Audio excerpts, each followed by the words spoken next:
Bab 046. Mas, tidur sini. Pinta Ayu saat melihat Davin hendak merebahkan badannya di atas kasur lantai. Tapi tempat tidurnya sempit. Gak apa-apa.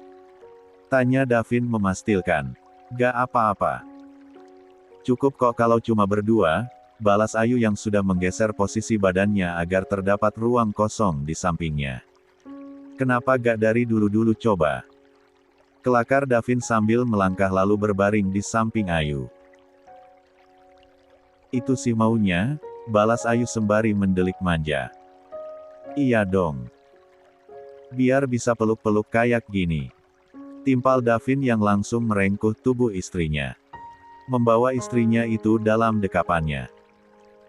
Ayu hanya mengulum senyum, lah yang awalnya malu-malu, kini memberanikan diri meletakkan kepalanya di dada bidang Davin.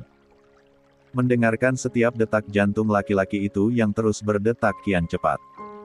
Sementara sebelah tangannya, melingkar di atas perut sang suami. 47. Davin tersenyum hangat. Berkali-kali ia mengecup pucuk kepala sang istri yang berada di atas dadanya. Selamat tidur, sayang.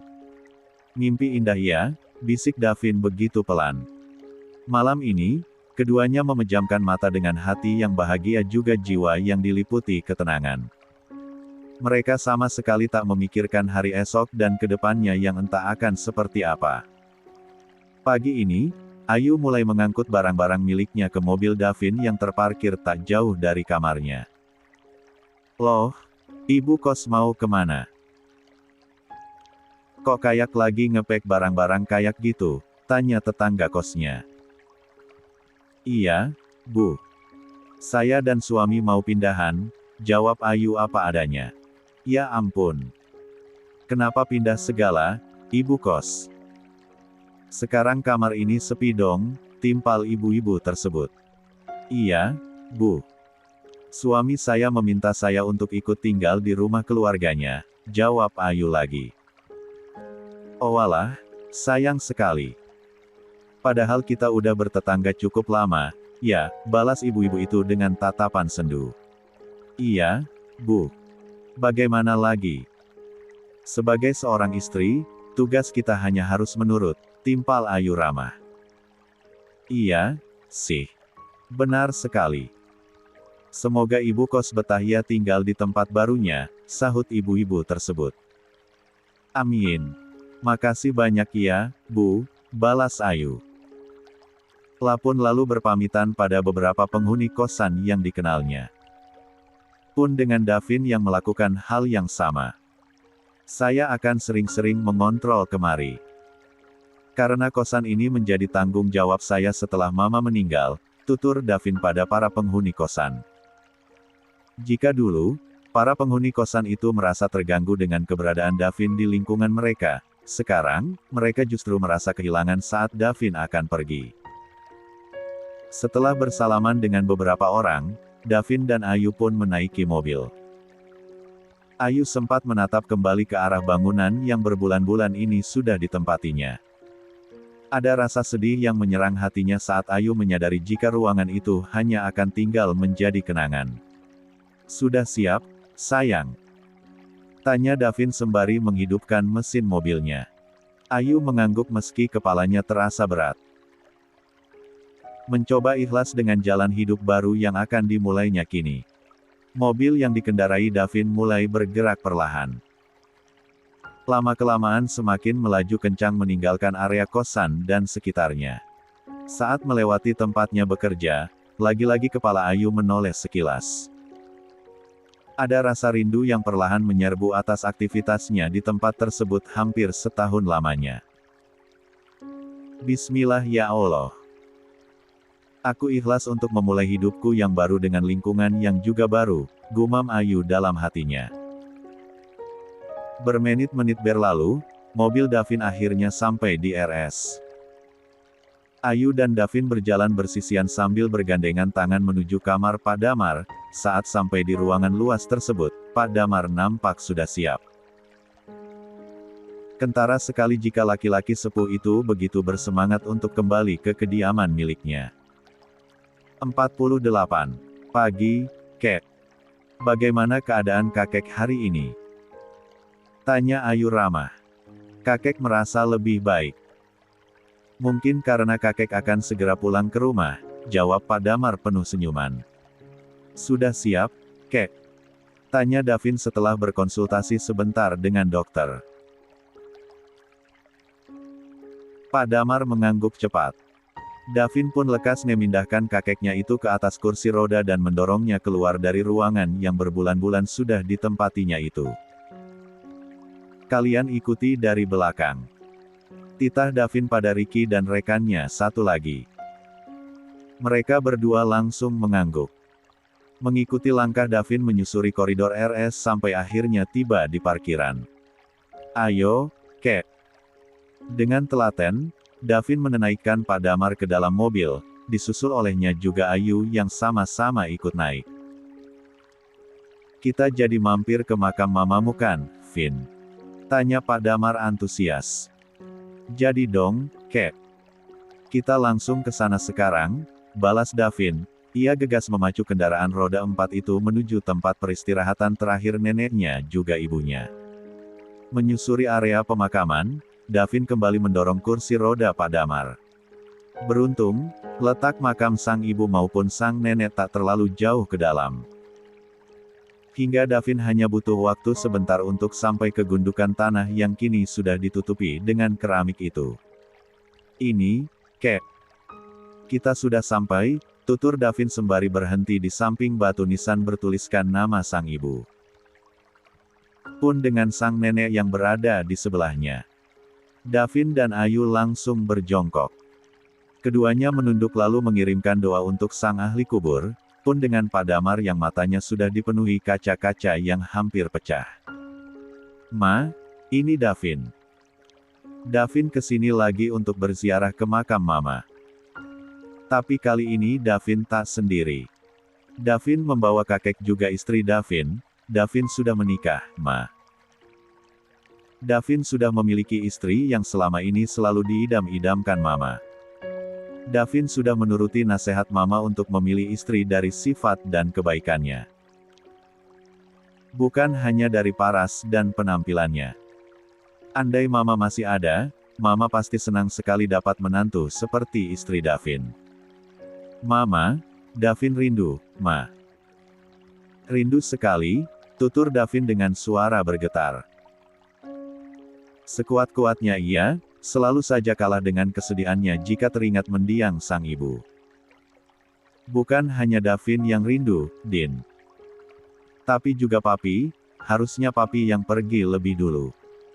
Bukan kamu, putri satu-satunya Papi, timpal Pak Damar tak kalah sedih. Untuk sesaat, suasana sedih begitu menggelayut hebat.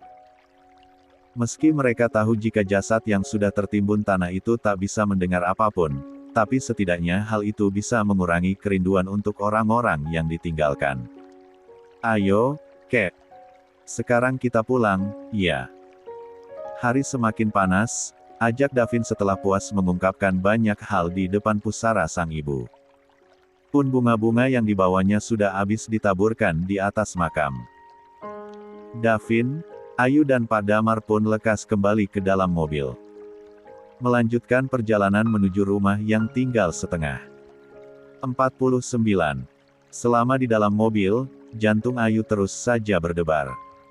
Ia tak bisa memungkiri, ada rasa grogi dan khawatir saat nanti ia sampai di kediaman keluarga Davin.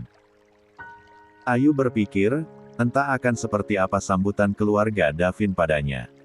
Setelah cukup lama, mobil itu berbelok memasuki pagar tinggi yang dijaga oleh seorang security. Laki-laki yang mengenakan seragam putih itu langsung membukakan pagar agar mobil Davin bisa lewat. Begitu melewati pagar, mata Ayu terus saja membulat melihat bangunan megah di depan sana, rumah yang begitu mewah dan luas dengan bangunan bergaya Eropa. Belum lagi halaman rumah yang tak kalah luas dan indah.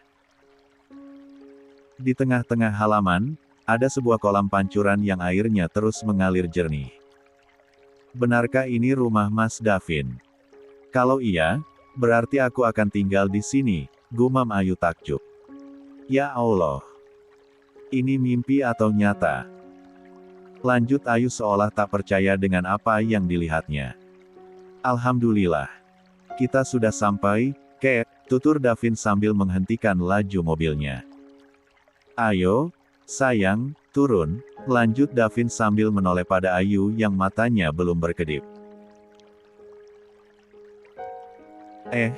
Iya, balas Ayu gelagapan. Ia pun lalu turun dari mobil, menyusul Davin yang sudah turun lebih dulu dan kini sedang memindahkan Pak Damar ke atas kursi roda. Akhirnya kakek kembali ke rumah ini, tukas Pak Damar dengan mata berbinar. Iya, Kek. Davin menyahut pendek. Ayo, sayang. Sini jalan barengan, ajak Davin saat Ayu memberi jarak. Terlihat sekali jika rasa rendah diri Ayu kembali muncul menyadari jika Davin ternyata benar-benar orang kaya raya. Saat sampai di teras, pintu rumah itu sudah terbuka lebar-lebar. Di ambang pintu, Mbok Sumi sudah menyambut kedatangan mereka dengan sumringah. Alhamdulillah. Selamat datang kembali di rumah, Tuan Besar, sapa Mbok Sumi pada Pak Damar. Ini, istri dan Davin, iya. Lanjut Mbok Sumi sambil menatap Ayu. Iya, Mbok. Itu istri saya. Namanya Ayu. Titip ya. Jaga baik-baik, jawab Davin buru-buru. Ayu tersenyum ramah lalu mengulurkan tangannya. Ayu, Mbok. Masya Allah, nyonya ini Ayu sekali seperti namanya, puji Mbok Sumi. Ayu tertegun. Di rumah ini, ia kembali mendapat panggilan baru. Nyonya, panggil Ayu saja, Mbok.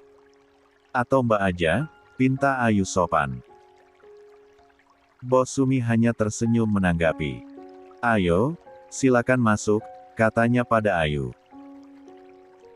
Sementara Davin sudah melangkah lebih dulu sambil mendorong Pak Damar. Papi, alhamdulillah akhirnya Papi pulang juga. Saya senang sekali mengetahui kondisi Papi yang mulai pulih, ujar Pak Ardi yang baru muncul. Ia langsung menghampiri Pak Damar dengan wajah pura-pura haru. Menyaksikan itu, Davin memutar bola mata jengah. Ia merasa muak menyaksikan drama dari ayah kandungnya itu.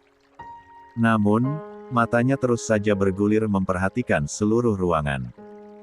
Apa istri baru Papa dan anaknya benar-benar sudah pergi dari rumah ini, gumam Davin. 50. Sementara Ayu yang masih berdiri, terus saja menatap Pak Ardi yang kini sedang berjongkok di depan kursi roda Pak Damar. Ayu merasa pernah melihat orang itu tapi lupa di mana. Hingga matanya tiba-tiba membulat saat akhirnya mampu mengingat siapa orang tersebut. Bukankah itu Pak Ardi, pemilik pabrik tempat Bapak bekerja? Gumam Ayu dengan mata semakin melebar. Berarti Mas Davin adalah anak dari Pak Ardi. Bahkan nama keduanya pun nyaris sama. Davin Mahesa Adiputra dan Ardi Mahesa Adiputra, lanjut Ayu semakin yakin. 51. Sedikitpun Ayu tak pernah menyangka akan masuk di keluarga sekaya Davin. Memiliki kos-kosan dengan banyak kamar, juga pabrik dengan ribuan karyawan. Salah satunya sang ayah yang menggantungkan rezekinya dari bekerja di pabrik tersebut. Begitu pandai kamu menyembunyikan semua ini, Mas. Bukan hanya dariku, tapi dari semua orang-orang di sekelilingmu. Bahkan saat begitu banyak orang yang mengejek dirimu dengan sebutan preman madesu, berandalan, urakan, gak punya pekerjaan dan hanya luntang-lantung gak jelas, dirimu tak pernah ada niatan untuk membalas apalagi mengakui siapa dirimu yang sesungguhnya. Bahkan kenyataan bahwa Mas pemilik kos-kosan pun terlontar dari mulut orang lain, bukan dari mulutmu sendiri. Apa harta kekayaan dan tingginya jabatan tak sepenting itu untukmu, Mas? Sehingga kamu tak seperti kebanyakan orang kaya lainnya yang begitu bangga akan kekayaannya. Begitu ingin dihargai dan terkesan gila hormat, gumam Ayu kian mengagumi sosok rendah hati sang suami. Sementara tak jauh dari Ayu, Pak Ardi masih bersimpuh di depan Pak Damar. Laki-laki berusia lebih dari setengah abad itu memasang wajah seolah begitu antusias dengan kedatangan sang pemilik rumah yang sesungguhnya. Sepertinya kamu begitu sibuk, Di. Sampai-sampai tak ada waktu untuk menemuiku di RS, ujar Pak Damar pada sang menantu. Iya, Pi. Saya minta maaf. Kemarin-kemarin saya sibuk keluar kota dan baru kembali. Saya sempat ingin mampir ke RS tapi Davin mengatakan kalau hari ini kakek akan segera dibawa pulang. Jadi, saya pun mengurungkannya. Saya pikir, lebih baik menunggu kedatangan papi di rumah saja, elak Pak Ardi dengan kebohongan. Davin yang berdiri di belakang ayah kandungnya itu hanya geleng-geleng kepala mendengarnya. Sungguh ia tak menyangka dengan perubahan drastis sang papa. Hingga mampu mengarang cerita hanya demi menjaga nama baiknya di depan sang mertua. Davin sempat tertegun sejenak. Ia berpikir, sejak kapan sebenarnya sifat-sifat sang ayah mulai berubah. Hingga akhirnya ia ingat, semua itu bermula saat kakeknya mulai berhenti dari perusahaan dan memilih untuk menikmati waktu tuanya di rumah. Fokus beribadah dan melakukan banyak kegiatan-kegiatan positif seperti olahraga meskipun hanya sebatas jalan pagi mengelilingi kompleks. Tingginya jabatan dan kekuasaan memang terkadang membuat seseorang gila hormat hingga lupa diri, gumam Davin menyayangkan perubahan papanya. Iya, papi ngerti kok. Papi tahu kamu pasti sesibuk itu. Papi tahu, dari dulu kamu orang yang kompeten dan gila kerja, timpal Pak Damar begitu percaya pada menantunya itu. Papi benar. Pak Ardi menyahut singkat. Hatinya semakin pongah mendapat pujian seperti itu dari ayah mertuanya. Papi. Suara mendayu seorang wanita membuat semua orang yang ada di sana menoleh ke sumber suara. Mata Davin sempat melebar dengan rahang mengeras mengetahui jika ternyata istri baru ayahnya itu masih berada di rumah itu. Ia sungguh geram karena peringatan dirinya tak diindahkan sama sekali oleh mereka. 52. Davin hanya bisa membatin dengan kedua tangan mengepal. Ingin sekali rasanya ia membongkar kebusukan orang-orang yang sudah menyakiti ibunya. Namun, apa daya? Ia harus menjaga kesehatan sang kakek yang baru sadar. Itu pun belum sepenuhnya pulih dan masih harus menghabiskan hari-harinya di atas kursi roda. Davin menghela napas panjang diam-diam demi menetralkan emosi yang mulai menguasai hati. Dia tiba-tiba teringat perkataan dokter padanya pagi tadi. Untuk sementara, jangan mengingatkan Pak Damar pada hal-hal yang akan membuat penyakit jantungnya kumat. Jantungnya masih terlalu lemah. Usahakan selalu buat beliau bahagia dan tenang. Jangan sampai banyak pikiran apalagi dihadapkan pada masalah yang berat-berat. Karena jika jantungnya nanti kembali bermasalah, akibatnya bisa lebih fatal dari kemarin-kemarin. Raka, kalian sedang ada di sini? Tanya Pak Damar saat melihat kemunculan sepasang ibu dan anak tersebut. Keberadaan Rika dan anaknya di rumah itu memang bukan suatu hal yang aneh, karena mereka memang kerap kali berkunjung. Terlebih Pak Damar pun sudah sangat mengenal sahabat putrinya itu, bahkan Rika sendiri pun sudah memanggil ayah dari sahabatnya itu dengan panggilan papi. Saking sudah dianggap keluarga di rumah itu. Rika hanya tersenyum antusias lalu menghampiri Pak Damar. Mencium punggung tangan pria sepuh itu Taksim. Senang sekali bisa melihat papi pulih lagi dan kembali ke rumah ini, ujarnya berbasa-basi.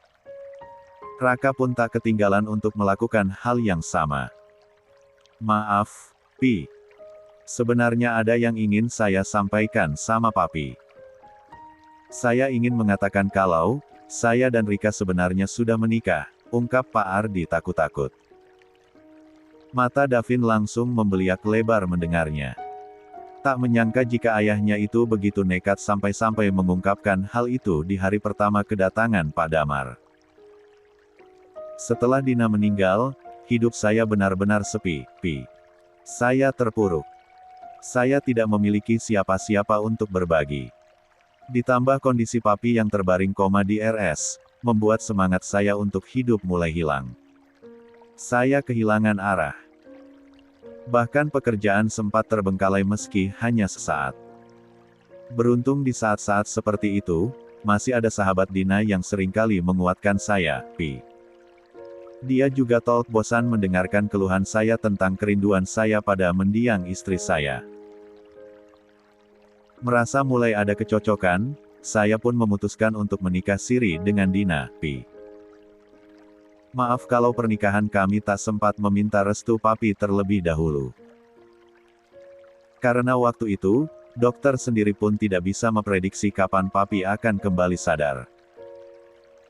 Dan sekarang saat papi sudah kembali ke rumah ini, saya ingin meminta restu papi dan meminta izin agar Rika dan putranya bisa tinggal di rumah ini, bareng-bareng dengan keluarga kita. Bukankah selama ini Dina juga begitu menyayangi Rika dan putranya?